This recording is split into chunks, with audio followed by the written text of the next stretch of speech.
अब हमारे पास हमारा न्यू टॉपिक है लेवल सरफेसेस। यहाँ पे हम क्या करेंगे, डायरेक्शनल डेरिवेटिव्स फाइंड आउट करेंगे। कोई पर्टिकुलर थ्योरम्स के रिजल्ट हैं, उन रिजल्ट्स को आप ध्यान रखते हुए हमारे हम जो भी न्यूमेरिकल्स होंगे उनमें उस चीज़ को क्या करेंगे, अप्लाई करेंगे।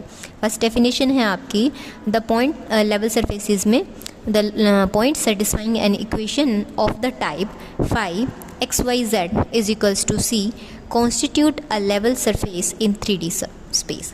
ठीक है, तो लेवल सरफेस आपका क्या होगा, इस टाइप की कोई भी इक्वेशन है, ठीक है, उसमें मैं 3 पॉइंट्स सब्स्टिट्यूट करती हूँ। मान लो मेरे पास इक्वेशन थी x square y square plus z square, ये किस चीज़ को रिप्रेजेंट कर रही होगी, एक लेवल सरफेस को। अगर इसमें एक्स वाई जेड की कोई पर्टिकुलर वैल्यू पुट करूँ और वो किसी कांस्टेंट के इक्वल आ जाए, ठीक है, ये फंक्शन था इन तीनों वेरिएबल्स की फॉर्म में। इसमें मैंने कोई भी वैल्यू सब्स्टिट्यूट की, वो कोई कांस्टेंट वैल्यू हमें दे रही है, तो उस टाइम पे वो जो सरफेस होगा, वो पॉइंट होगा, वो क्या कंस्टिट्यूट कर देगा आपका लेवल सरफेस को। और 3D में रहेगा क्योंकि तीनों पॉइंट्स हैं हमारे पास। देखो जैसे ये एक्स एक्सिस होती है, ये वाई एक्सिस और ये जेड एक्सिस। अब इन तीनों में जो भी कोई आपका पॉइंट लाई करेगा, वो आपका कहाँ लाई कर रहा होगा, 3D स्पेस में। तो वो जो पॉइंट है उसके लिए वहाँ पे क्या बना देगा, एक लेवल सरफेस बना देगा। क्लियर है। नेक्स्ट हमारे पास थ्योरम है, let phi x Y z be scalar field over a region R, then through any point of R there passes one and only one level surface. अब इन्होंने क्या बोला, अगर आपके पास ये स्केलर फील्ड है किसी रीजन आर में, तो वहाँ से आर पॉइंट से पास करने वाला सिर्फ एक ही लेवल सरफेस होगा।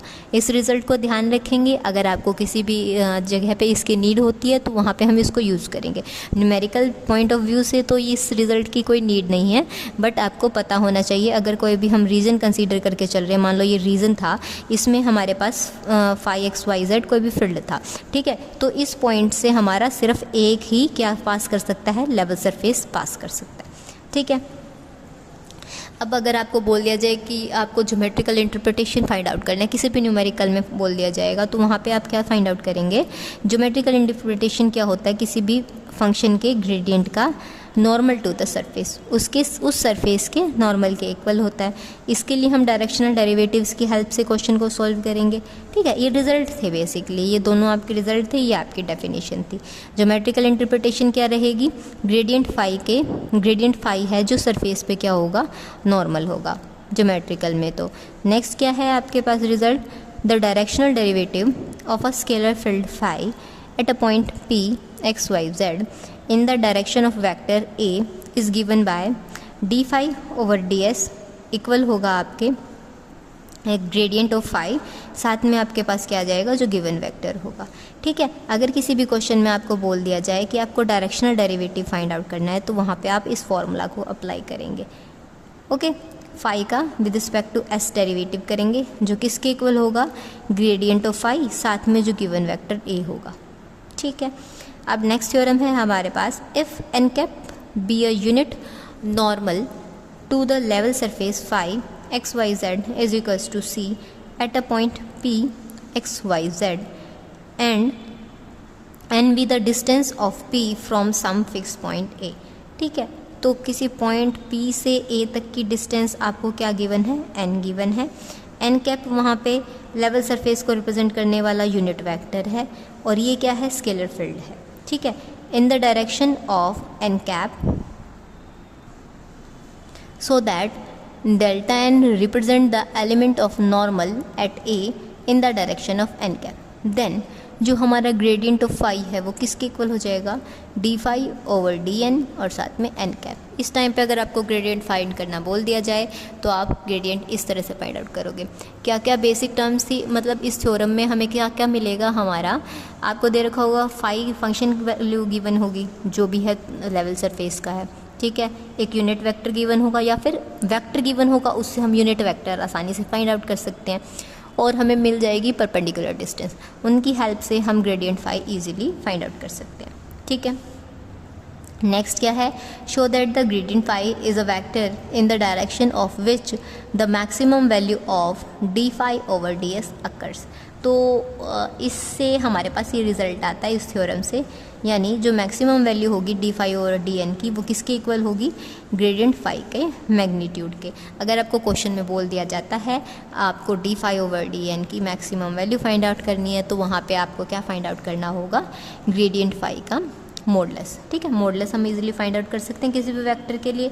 अब मान लो हमारे पास आई कैप प्लस जे कैप प्लस के कैप कोई भी वेक्टर है, इसका अगर मुझे मॉडुलस फाइंड आउट करना है तो वो किस तरह से रहेगा, अंडर रूट में जाएगा आई कैप का कोफिशिएंट का स्क्वायर, जे कैप के कोफिशिएंट का स्क्वायर प्लस में के कैप के कोफिशिएंट का स्क्वायर। तो यहाँ से क्या हो गया 3 अंडर रूट 3 हमारे पास मॉडुलस सॉल्व हो गया।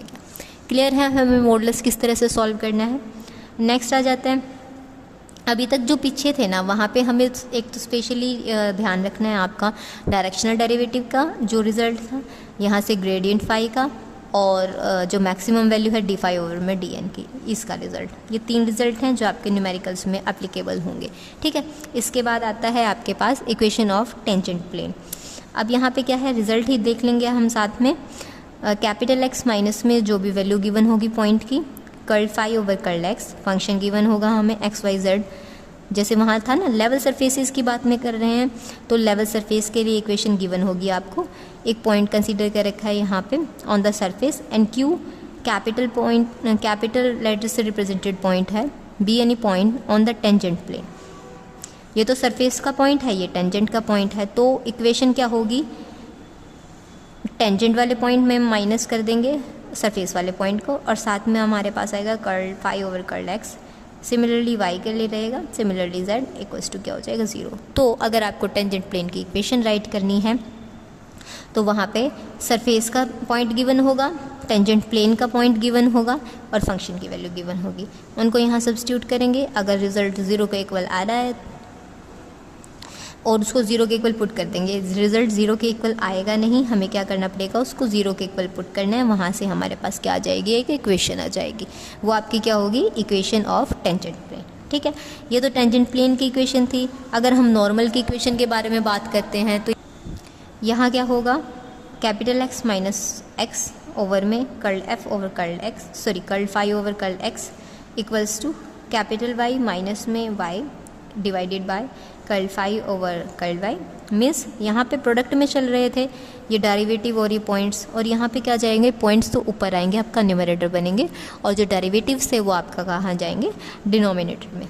ठीक है, अगर क्वेश्चन में आपको बोल दिया जाए आपको सरफेस का पॉइंट गिवन है, टेंजेंट का पॉइंट गिवन है और फंक्शन गिवन है, तो वहाँ पे हम टेंजेंट की प्लेन की इक्वेशन भी बना सकते हैं और नॉर्मल प्लेन की भी इक्वेशन बना सकते हैं। ठीक है, अब नेक्स्ट है हमारे पास angle of intersection find out करना है किसी दो सरफेस में। मान लो एक सरफेस हमारा इस तरह से जा रहा था, एक सरफेस हमारा इस तरह से जा रहा है, उनके बीच में कोई एंगल है, तो इस एंगल को फाइंड आउट करने के लिए हमारे पास क्या फॉर्मूला होता है, it is the angle between the normals to the surfaces at the point of intersection.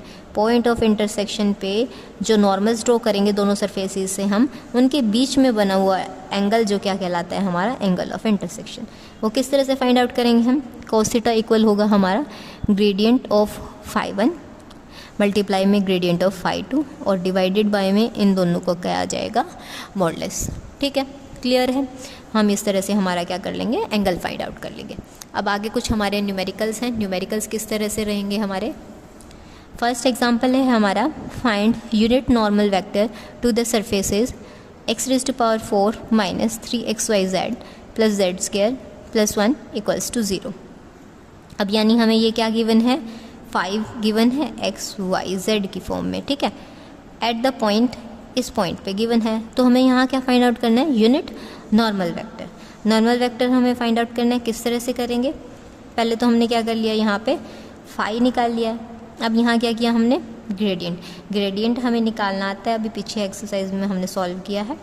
Delta phi हमारा किसके इक्वल होता है, curl phi over curl x i cap plus curl phi over curl y j cap plus curl phi over curl z k cap. ठीक है, तो यहाँ से इस फंक्शन को हम क्या करेंगे, with respect to x derivate करेंगे। ये क्या हो जाएगा, 4x³, यहाँ x था, बाकी में x है नहीं है तो वो 0 हो जाएंगे, यहाँ x है, यहाँ क्या आ जाएगा माइनस 3yz आई कैप। सिमिलरली y कहाँ पे है, सिर्फ इस टर्म में है, तो यहाँ से आ जाएगा माइनस 3xz जे कैप। अब z कहाँ पे है, एक तो यहाँ पे और यहाँ पे, इसका क्या आ जाएगा 2z, इसका क्या आ जाएगा -3xy। तो हमारे पास क्या आ जाएगा ग्रेडियंट। अब ग्रेडियंट आ गया है, अब पॉइंट के लिए हमें इस पॉइंट पे फाइंड आउट करना है। अब देखो यूनिट नॉर्मल वेक्टर क्या होता है आपका, ग्रेडियंट बाय में उसका मैग्नीट्यूड, तो हम उस चीज़ को हमारा क्या बोलते हैं यूनिट नॉर्मल वेक्टर। अगर कोई भी नॉर्मल वेक्टर गिवन हो उसका आपको यूनिट वेक्टर निकालना है, तो वहाँ से हम क्या करते हैं वो वेक्टर डिवाइडेड बाय में उसका मॉडुलस। ठीक है, अब हमें ये फंक्शन गिवन था, ग्रेडियंट फाइंड आउट किया, ग्रेडियंट फाइंड आउट करने के बाद किस पॉइंट पे करना था 1 1 1। इन पॉइंट्स को यहाँ सब्स्टिट्यूट करके हमारे पास इक्वेशन आ गई है वेक्टर की i cap -3j cap -k cap. इससे हमने क्या किया, इसका मॉडुलस फाइंड आउट कर लिया।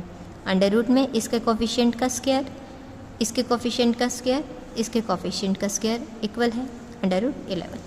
इस वैल्यू को और इस वैल्यू को उठा के हमने इस फॉर्मूले में सब्स्टिट्यूट कर दिया कि ऊपर तो आता है हमारा वेक्टर और नीचे आता है वेक्टर का मैग्नीट्यूड, जो हमारा इसके इक्वल आ गया। यही हमें यहाँ पे क्या करना था, फाइंड आउट करना था। क्लियर है एग्जांपल्स, और पीछे वाले जो रिजल्ट्स हमने किए थे वो आपको ध्यान रखने हैं।